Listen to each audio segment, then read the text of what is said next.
In October 2022, a crime so horrific unfolded in Kerala, India, that it shattered the state's image as a beacon of progress and literacy. In the quiet village of Elanthoor, two women, Padmam and Roslyn, were brutally murdered in a ritualistic human sacrifice, driven by a chilling belief in black magic and financial prosperity. The perpetrators? A respected couple and a cunning criminal mastermind. This is the story of the Kerala human sacrifice murders, a case that shocked the nation and exposed dark truths about superstition and vulnerability. Join us as we unravel this tragedy in 3 chapters: the crime, the investigation, and the aftermath.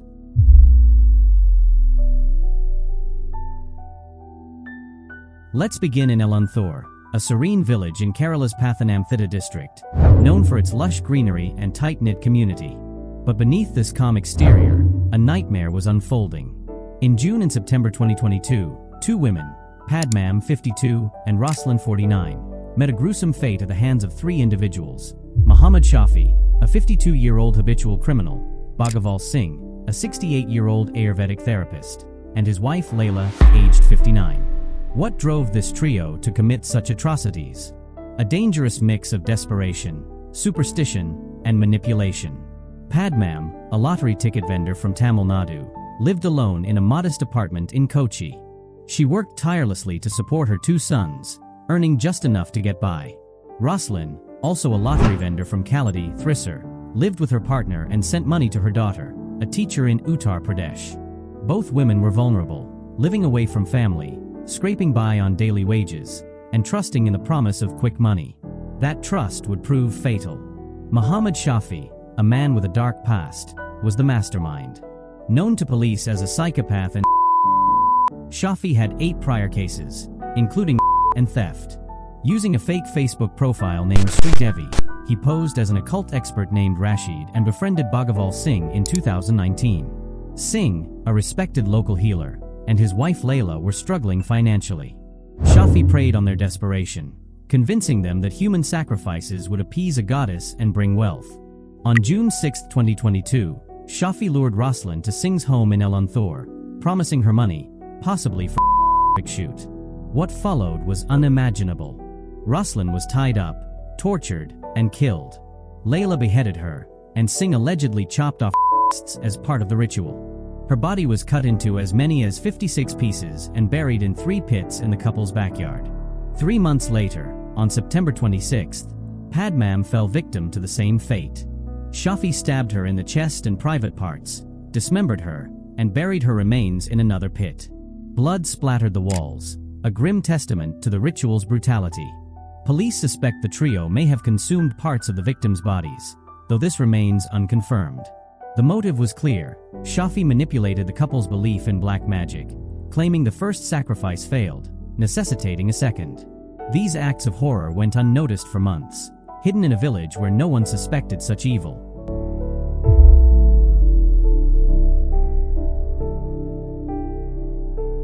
The truth might have remained buried if not for the persistence of 2 families.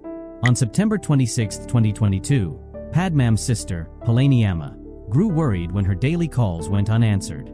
Padmam's apartment in Kochi's Panyarani was locked, her phone off. Palaniamma filed a missing person report with Elanthoor police.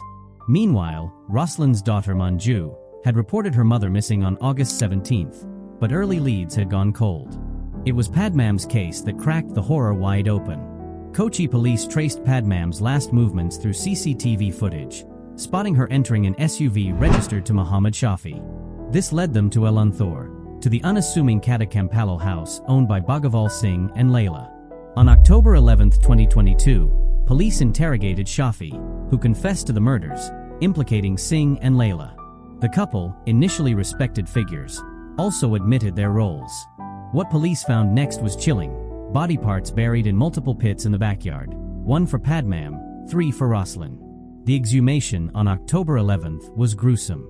Officers described putrid flesh and dismembered remains, requiring DNA tests to confirm identities. Bloodstains on the walls and floor corroborated the ritualistic nature of the killings. The Special Investigation Team, led by Deputy Commissioner S. Sasidharan, recovered evidence and charged the trio with criminal conspiracy, abduction, murder, and destruction of evidence. On October 12th, They were remanded to judicial custody, and by October 15th, police custody was granted for further investigation. Shafi's criminal history raised red flags. With 8 prior cases, police suspected he might have targeted others. His fake Sridevi profile and years of manipulating the couple showed a calculated mind.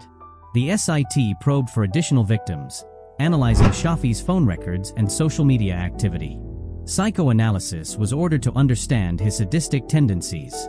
The discovery of Roslin's murder, initially unknown, came as a shock during Padmam's investigation, revealing Shafi's capability for repeat offenses.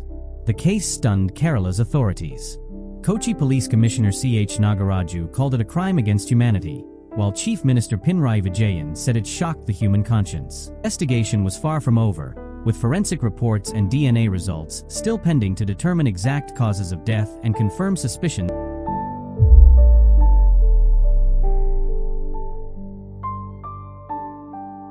The Elanthoor case didn't just shock Kerala, it exposed deep societal flaws.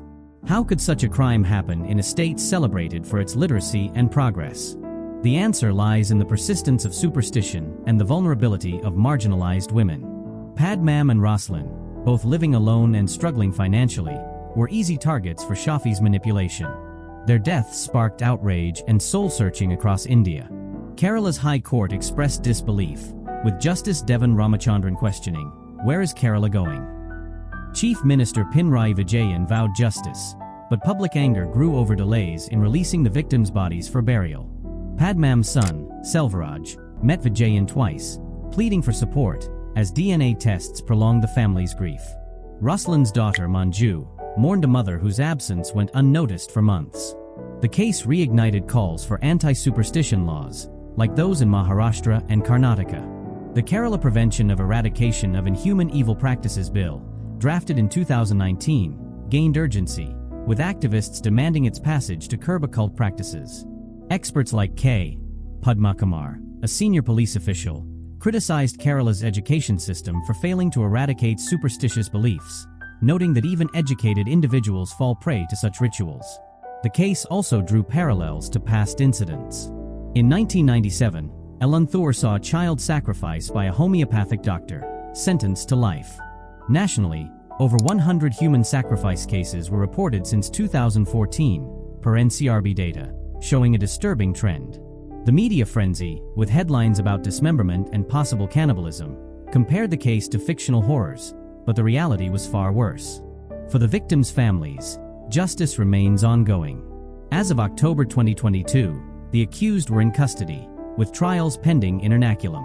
Forensic reports could shed light on unanswered questions, like the extent of the rituals or additional victims.